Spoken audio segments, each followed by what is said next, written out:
সামনেই তোমাদের মাধ্যমিক পরীক্ষা। এই রকম টাইপেরই কিন্তু তোমরা কোশ্চেন পেপার পাবে মাধ্যমিকের পরীক্ষায়। তো দেখে নাও, মাধ্যমিক 2026, সময় 3 ঘন্টা 15 মিনিট। 15 মিনিট তোমাদের কোশ্চেন পেপার দেখার জন্য এক্সট্রা দেওয়া হয়। বিষয় বাংলা, পূর্ণমান 90 নাম্বার। 1 নাম্বার রয়েছে সঠিক উত্তরটি লেখো, এমসিকিউ। তপনের চিরকালের বন্ধু ছিল ক নম্বর তপনের মা, খ নম্বর ছোট মাসি, গ নম্বর তপনের মামা, ঘ নম্বর বড় মাসি। তোমরা প্রত্যেকেই জানো সঠিক উত্তরটি হলো খ নম্বর তপনের ছোট মাসি। বিরাগীর ঝোলার ভিতর ছিল ক নম্বর গল্পের বই, খ নম্বর জামা কাপড়, গ নম্বর গীতা, ঘ নম্বর টাকা। সঠিক উত্তরটি হলো গ নম্বর গীতা।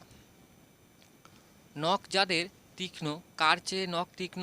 ক নম্বর বাঘের, খ নম্বর সিংহের, গ নম্বর নেকড়ের, ঘ নম্বর ঘোড়ার। সঠিক উত্তরটি হলো গ নম্বর নেকড়ের। অশোকী একজন কবিতাটি তরতাজা করেন ক নম্বর পাবলো নেরুদা, খ নম্বর রবীন্দ্রনাথ ঠাকুর, গ নম্বর নবারুণ ভট্টাচার্য, ঘ নম্বর সত্যজিৎ রায়। সঠিক উত্তরটি হলো গ নম্বর নবারুণ ভট্টাচার্য। দেখো, এরকম করে যদি আমি প্রত্যেকটা প্রশ্নের উত্তর যদি আমি তোমাদেরকে বলে দিই, তাহলে কিন্তু ভিডিওটা অনেক বড় হবে। সে অর্থে আমি ভিডিওটা বড় করতে চাইবো না, তাই আমি তোমাদের শুধুমাত্র কোশ্চেনগুলো বলে দিচ্ছি। এমসিকিউগুলো আছে, এই এমসিকিউর কিন্তু উত্তর আমাকে কমেন্ট করে জানাবে।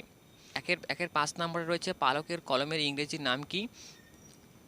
6 নম্বরে রয়েছে কালি তৈরি করতে লাগে, তোমরা সবাই জানো ত্রিফলা। কার ঘরে চুরি হয়েছিল? অপূর্বর ঘরে চুরি হয়েছিল। সব্যসাচী নিজের নাম বলেছিল কি?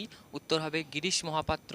সূর্য উঠিলে আমরাও রহনা দেব, এটা কি? এটা হচ্ছে সহযোগকর্তা। কর্মধারয় সমাস কত প্রকার? তৎপুরুষ সমাসকে কয় ভাগে ভাগ করা হয়? সমাস শব্দের অর্থ কি? সমাস শব্দের অর্থ হচ্ছে সংক্ষেপ। জানালা খুলে গেল, এটি কোন বাচ্যের উদাহরণ? তোমরা আমাকে উত্তর জানাবে। এবং যা যা করার করতে হবে, নিম্নরেখা পদটি হলো কি? 15 নম্বরে রয়েছে বিভক্তি শব্দের অর্থ কি? 16 নম্বরে রয়েছে আমার বইটা আমায় ফেরত দাও, এই বাক্যের অকারক হলো কোনটি?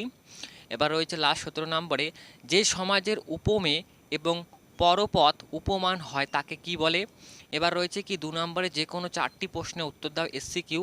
নইলে আমি শান্তি পাবো না, বক্তা কি না হলে শান্তি পাবে না? 2 নম্বর রয়েছে তা জানে না, তা জানে না তপন, কি জানে না তপন?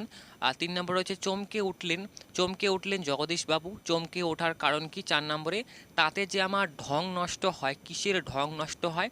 5 নম্বরে আপনার তীর্থ ভবনের জন্য এই টাকাটা দিলাম, তীর্থ ভবনের জন্য কত টাকা দিয়েছিল? 2 নম্বরে যে কোনো 3টি প্রশ্নের উত্তর দাও। সভ্যতার শেষ পুণ্যবাণীটি কি? তারপর হচ্ছে পরিভাষার উদ্দেশ্য কি ছিল?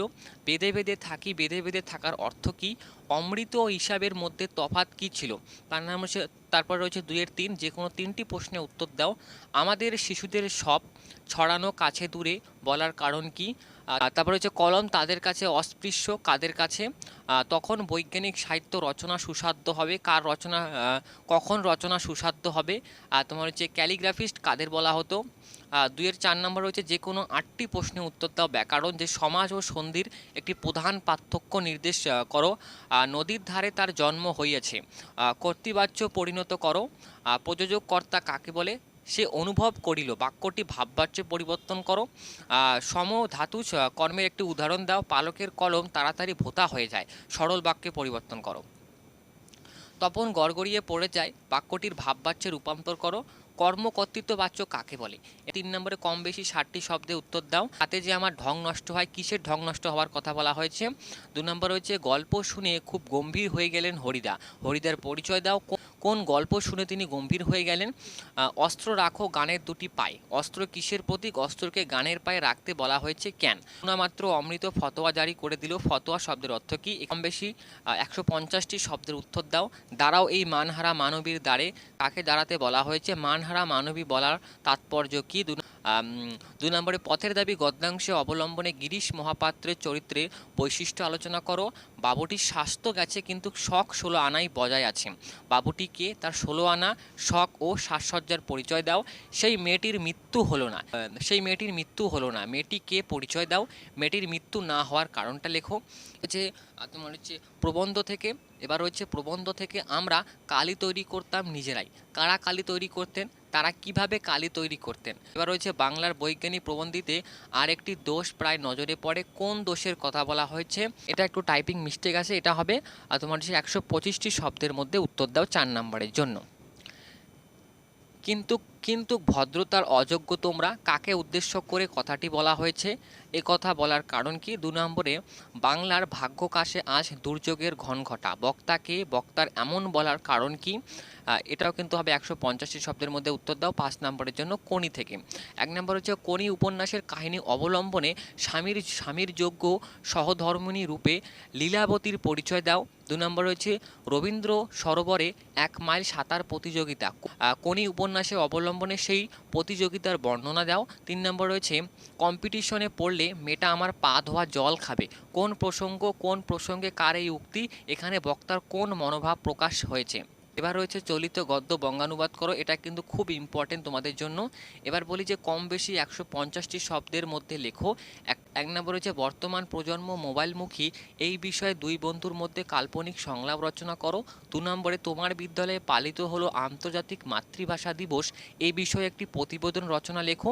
এবার হচ্ছে রচনা, কম বেশি 400টি শব্দের মধ্যে যে কোনো একটি রচনা লেখো। 4টা রচনা থাকবে। প্রথমে রয়েছে পরিবেশ রক্ষায় ছাত্র সমাজের ভূমিকা। 2 নম্বর হচ্ছে বাংলার উৎসব ও সম্প্রতি। আর 3 নম্বরে তোমার জীবনের লক্ষ্য। 4 নম্বরে বিজ্ঞানের ভালো মন্দ। এই হচ্ছে তোমাদের বাংলার সেট। এখানে কিন্তু প্রত্যেকটা প্রশ্ন কিন্তু খুবই ইম্পর্টেন্ট এবছরের জন্য। তোমরা কিন্তু প্রত্যেকেই করবে, এই প্রশ্নগুলো রেডি করবে, এবং এমসিকিউ তোমরা কে কয়টা উত্তর দিতে পারলে অবশ্যই কিন্তু আমাকে কমেন্ট করে জানাবে। আজকের ভিডিও এখানে শেষ করলাম। ভিডিওটা কেমন লাগলো অবশ্যই কমেন্ট করে জানাবে, এবং এখনও পর্যন্ত চ্যানেলটাকে সাবস্ক্রাইব না করে থাকলে প্লিজ লাইক অ্যান্ড সাবস্ক্রাইব করবে, এবং ফেসবুক থেকে দেখে থাকলে অবশ্যই কিন্তু পেজটিকে ফলো করবে।